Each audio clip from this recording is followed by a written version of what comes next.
Hello everyone, कैसे हो आप सब। तो आज है डे 7 हमारी यूपीएससी 2024 की तैयारी का। हमने एक चैलेंज लिया हुआ है जिसमें हमें 10 दिन के अंदर अपनी 6 से लेकर 12 तक की जितनी भी एनसीईआरटीज़ हैं, ज्योग्राफी के एनसीईआरटीज़ को हम कंप्लीट करेंगे। तो आज हम करने वाले हैं 12th के एनसीईआरटी को कंप्लीट। और आज मुझे उठने में हो गया था काफ़ी लेट, क्योंकि कल रात में थोड़ा लेट ही सोई थी। तो उठने के बाद मैंने लिया ल्यूकवार्म वाटर और उसके बाद एक बुक जो कि एटॉमिक हैबिट है उसे पढ़ना शुरू कर दिया, विच इज़ वेरी गुड। और वो हमें बताती है कि हैबिट जो होती है वो कैसे हमें सक्सेसफुल होने में मदद करती है। तो आज ब्रेकफास्ट में था पोहा। मैंने फटाफट से किया पोहा फिनिश और उसके बाद चले लाइब्रेरी। पसीना देखो यार, मौसम बन रहा है ना गर्मी का, तो इस वजह से बाहर बहुत ज़्यादा सफोकेशन हो रही है। एक्सट्रीम ह्यूमिडिटी कहते हैं ना। अब वैसे मैंने शूज़ पहने और इतने में गर्मी लग गई, इतनी तेज। चलो लाइब्रेरी चलते हैं। तो उसके बाद हम पहुंच जाते हैं लाइब्रेरी पहुंचने के बाद मैं देखती हूँ कि जिस सीट पर मैं रोज बैठती हूँ उस पर आज कोई और आके बैठ चुका था। तो मुझे आगे जाकर किसी और सीट पर बैठना होता है। और क्या होता है ना कि हम एक जगह को डेडिकेट कर देते हैं कि यहीं आके बैठ के पढ़ना है, तो वहाँ पे जाते एकदम माहौल बन जाता है पढ़ाई का। लेकिन कोई और आके बैठ गया था तो अब मैं कुछ कर नहीं सकती थी। तो जो मुझे सीट मिली वहीं पर मैंने जल्दी से किया अपना सारा सेटअप और उसके बाद हम शुरू करेंगे पढ़ाई। और सारी चीज़ें एक अच्छे से ऑर्गेनाइज करने के बाद टेबल पे now we will start our study. और हमने जो अपने शेड्यूल की शुरुआत की थी, दिन की शुरुआत की थी, वो की थी न्यूज़पेपर के साथ। न्यूज़पेपर में आजकल बहुत अच्छी न्यूज़ नहीं आ रही है, मतलब बहुत ज़्यादा इंपॉर्टेंट न्यूज़ नहीं आ रही है, बहुत ज़्यादा पॉलिटिकल न्यूज़ आ रही है। बट फिर भी हम न्यूज़पेपर को स्किप नहीं कर सकते, क्योंकि अगर एक भी इम्पॉर्टेंट न्यूज़ आ रही है तो अगर आपने 2023 वाला प्रीलिम्स का पेपर देखा होगा तो वहाँ पर बहुत ही कॉमन सी न्यूज़ उसमें दे रखी थी जो न्यूज़पेपर से ही कवर करके किया जा सकता था। उसके बाद हमने पढ़ा ये एडिटोरियल जो था नाटो प्लस के बारे में। ये एक ट्रीटी है जो कि यूएस के साथ यूएस के अलाई कंट्रीज जो हैं वो साइन करती हैं, और नाटो प्लस में यूएस चाहता है कि इंडिया भी उसका पार्ट बन जाए। बट इस आर्टिकल में लिखा था कि क्यों इंडिया को इसका पार्ट नहीं बनना चाहिए।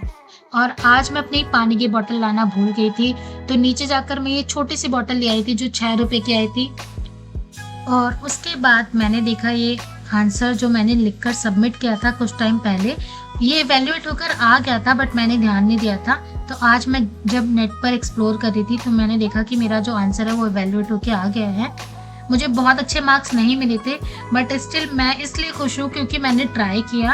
और उसके बाद मैंने कवर किए आज के जो भी डेली करंट अफेयर्स थे वो, और इनको जब मैं पढ़ती हूँ तो तभी शॉर्ट नोट्स भी बना लेती हूँ, क्योंकि जब ईयर एंड में मैं अपनी नोटबुक उठाकर देखूंगी तो मुझे पता होगा कि जून के मंथ में क्या क्या करंट अफेयर आए थे इंपॉर्टेंट। कई बार मंथली मैगजीन ना उन करंट अफेयर्स को कवर नहीं कर पाती हैं, और आपको जब भी करंट अफेयर कवर करने हैं मैक्सिमम 2 रिसोर्सेज, मिनिमम 2 रिसोर्सेज तो आपको रखने ही है। और अपने टाइम के हिसाब से आप उससे ज़्यादा भी रिसोर्सेज से कवर कर सकते हो, बट कम से कम 2 रिसोर्सेज से आपको करंट अफेयर्स तो ज़रूर ही कवर करना है।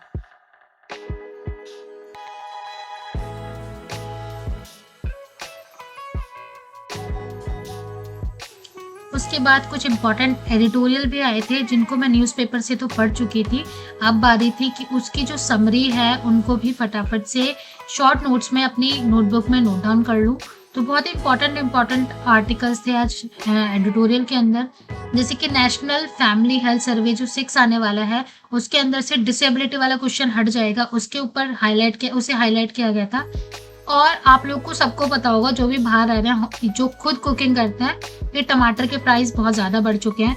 तो क्यों बढ़ चुके हैं उस रीज़न के ऊपर भी एक एडिटोरियल आया था। और जब मैं YouTube पे एक्सप्लोर करी थी तो मुझे एक मिली ये एनिमेटेड वीडियो जो कि इंडिया के रिवर सिस्टम के बारे में थी, कि हिमालयन रिवर कैसे काम करती हैं और डेक्कन जो आपकी पेनिनसुलर रिवर है उनके क्या क्या फीचर्स हैं।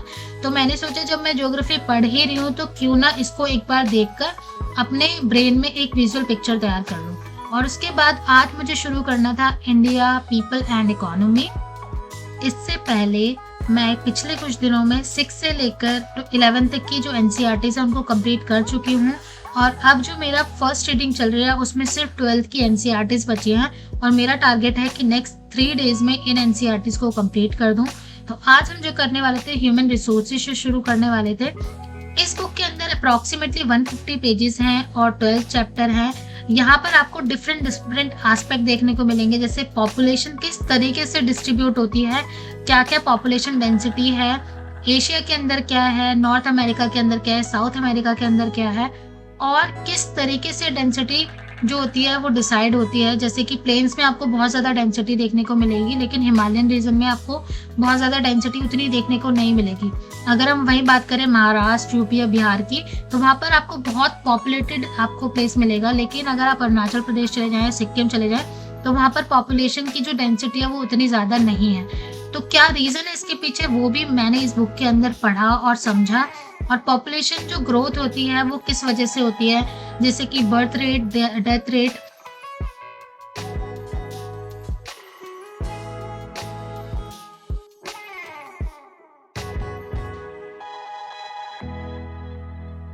और जो इस बुक का नेक्स्ट चैप्टर था वो माइग्रेशन के बारे में था। माइग्रेशन क्या होता है, अगर हम मिनिमम एकदम बेसिक टर्म में बात करें, तो आपने देखा होगा कि आपके जो कई गांव के रिलेटिव्स हैं वो गांव छोड़कर अपने किसी सिटी में आकर सेटल हो गए हैं, तो इसे ही माइग्रेशन कहते हैं। माइग्रेशन के कुछ रीजन होते हैं, जैसे कुछ पुश फैक्टर होते हैं, कुछ पुल फैक्टर होते हैं। पुश फैक्टर उन्हें कहते हैं जो जिनकी वजह से हम उस जगह को छोड़कर बाहर चले जाते हैं, और पुल फैक्टर वो होते हैं कि हम जिस जगह जा रहे हैं वहां पर कुछ ऐसी चीजें हैं जो आप जहाँ रह रहे हैं वहां पर नहीं है। तो ये सारे कॉन्सेप्ट मुझे समझने को मिले माइग्रेशन से, उसके क्या क्या टाइप होते हैं, क्या कारण होते हैं, और क्या क्या एस्पेक्ट, क्या क्या आउटकम होते हैं। तो उसके बाद हमने शुरू किया अपना चैप्टर 3 ह्यूमन डेवलपमेंट के बारे में।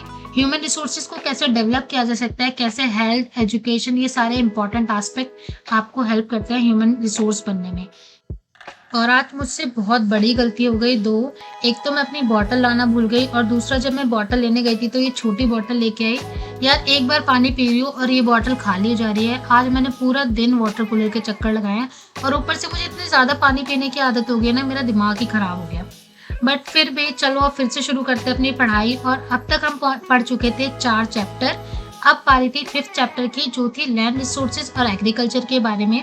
लैंड रिसोर्सेज जो है किस तरीके से लैंड को किसी कंट्री के अंदर यूज किया जाता है वो बताता है। वहीं अगर हम एग्रीकल्चर की बात करें और इंडिया के बारे में बात करें, तो इंडिया के अंदर जो डिफरेंट डिफरेंट ग्रोइंग सीजन है, जैसे कि खरीफ है, राबी है, और उसके अलावा जैद है, उसमें कौन कौन सी क्रॉप उगती है और क्यों उगती है। तो यही सारी चीज़ें हमें, ये सारी इन्फॉर्मेशन, ये सारे कॉन्सेप्ट समझने को मिले, जो कि बहुत ही इंपॉर्टेंट है प्रीलिम्स और मेंस दोनों के पर्सपेक्टिव से। तो मैंने इसको बहुत ही अच्छे से पढ़ा एंड समझा। उसके बाद मुझे लग गई थी भूख, तो मैंने सोचा जल्दी से चाय पी आती हूँ। तो मैं अपने जो स्नैक्स लेके आई थी, अपने बिस्किट लेके आई थी, उसके साथ यहाँ पर एंजॉय की चाय। और वापस आकर हमने दोबारा से शुरू किया पढ़ना अपनी एनसीईआरटी को, क्योंकि ये एनसीईआरटी बहुत बड़ी है। और मैंने आज डिसाइड किया था कि मैं ऐसा नहीं पुश करूँगी, मुझे पता था कि ये बड़ी है तो इट विल टेक टाइम। तो मैंने सोचा कि इसको आराम से अच्छे से पढ़ के कॉन्सेप्ट समझ के ये ख़त्म करूँगी, ताकि जब मैं रिवीजन करूँ तो मेरे लिए थोड़ा इजी रहे। और आज मैं 6 चैप्टर तक ही कंप्लीट कर पाई थी। तो इसको कंप्लीट करने के बाद मैंने सोचा, क्योंकि अब मेरा दिमाग भी काम नहीं कर रहा था, तो मैंने सोचा कि अब हम कल शुरू करेंगे। तो अपने सारा सामान उठाकर मैं चल दी घर की तरफ, और बाहर बहुत ही प्यारी सी शाम हो रही थी। तो ये था मेरा आज का दिन। आपसे मिलती हूँ मैं कल, तब तक के लिए बाय।